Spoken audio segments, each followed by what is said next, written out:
Strange New Worlds, but I don't want this classic Star Trek character in Season 3.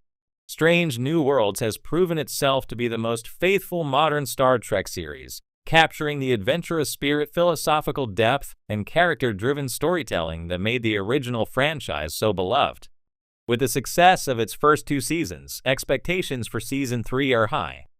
But amidst all the excitement about time jumps, crossovers, and legacy characters returning, there's one thing I don't want to see: the reintroduction of James T. Kirk as a major presence in Strange New Worlds. Yes, you read that right. I don't want Captain Kirk in Season 3. Or rather, I don't want him to take center stage, dominate arcs, or even have a significant recurring presence. Kirk is a legend, no doubt. William Shatner's iconic performance helped launch Star Trek into cultural immortality. But Strange New Worlds isn't the original series. It's Captain Christopher Pike's show. And for Season 3 to truly thrive, it needs to keep the focus on Pike, his crew, and the bold new characters it has already worked so hard to establish. Kirk is overshadowing what makes Strange New Worlds unique. Let's be clear, Strange New Worlds isn't lacking in legacy. It already features several iconic figures: Spock, Uhura, Nurse Chapel, and even a version of Scotty appeared briefly in Season 2's finale. These characters have been reinterpreted with care, blending nostalgia with fresh perspectives. But the difference is, they've all been part of Pike's story. Their arcs serve his journey as a captain coming to terms with his fate and shaping the Starfleet legacy before Kirk takes the chair. Bringing in Kirk too heavily disrupts that balance. Paul Wesley's version of Kirk was introduced in Season 1's finale and returned in Season 2 in both alternate timeline and real-time form. While his performance has potential, the show already began to shift uncomfortably when he was on screen. Even in limited appearances, Kirk's gravitational pull is enormous. The narrative starts bending toward his mythology, his destiny, his enterprise, and that undermines Pike's central arc. Season 3 shouldn't be about the shadow of Kirk approaching. It should be about Pike shining as his own kind of captain. Strange New Worlds already has its own identity. What makes Strange New Worlds so refreshing is that it doesn't try to be the next generation or Discovery or even the original series. It has embraced a mission of the week format with modern character development, emotional depth, and surprising tonal variety, ranging from horror to comedy to musical.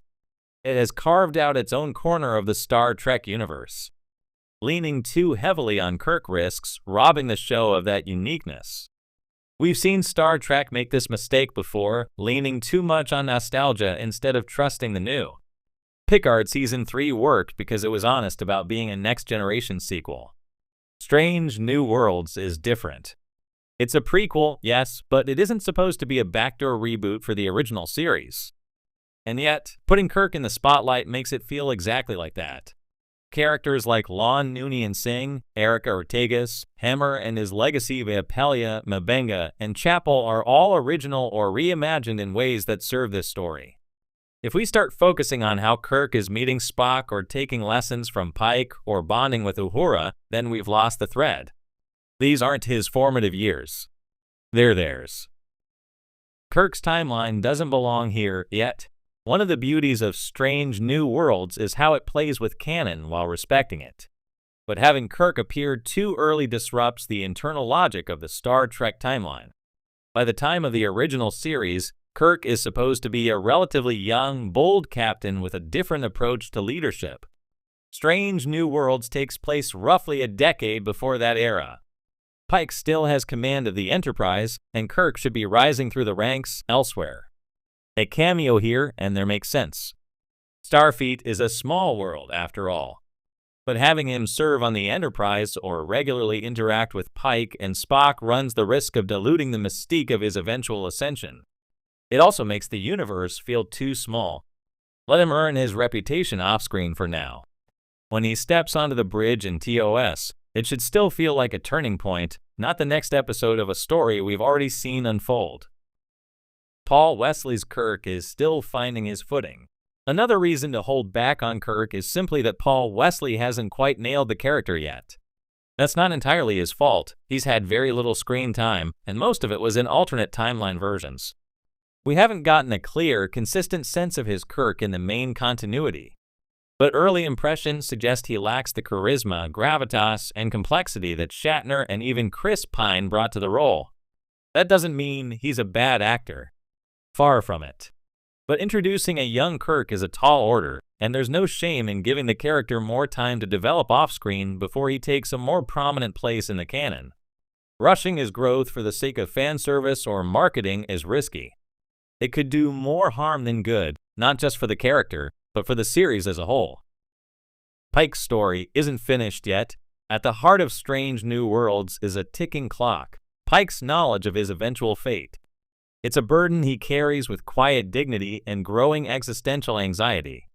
Season 2 explored how that knowledge affects his leadership, his relationships, and his philosophy. But Pike still has much more story to tell. In many ways, Pike is the anti-Kirk. Where Kirk is all instinct and action, Pike is reflective and empathetic. He builds consensus. He nurtures his crew. He leads with openness instead of bravado. In this era of polarized leadership models, Pike represents the leader we wish we had. Strange New Worlds gives him room to wrestle with his mortality and the meaning of his mission.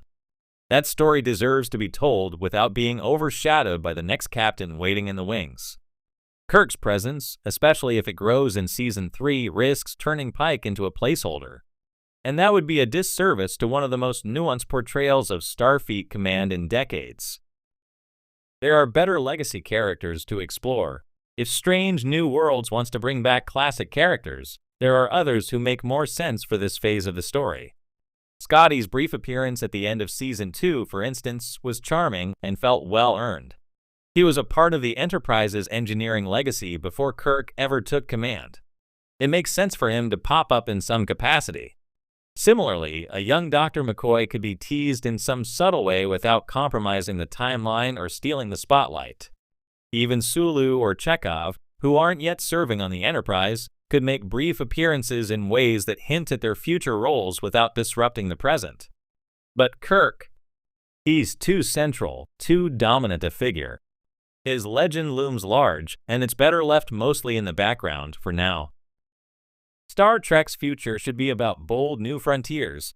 In many ways, the overuse of Kirk in Strange New Worlds would be a symptom of a larger problem in franchise storytelling, the tendency to recycle the past instead of forging ahead.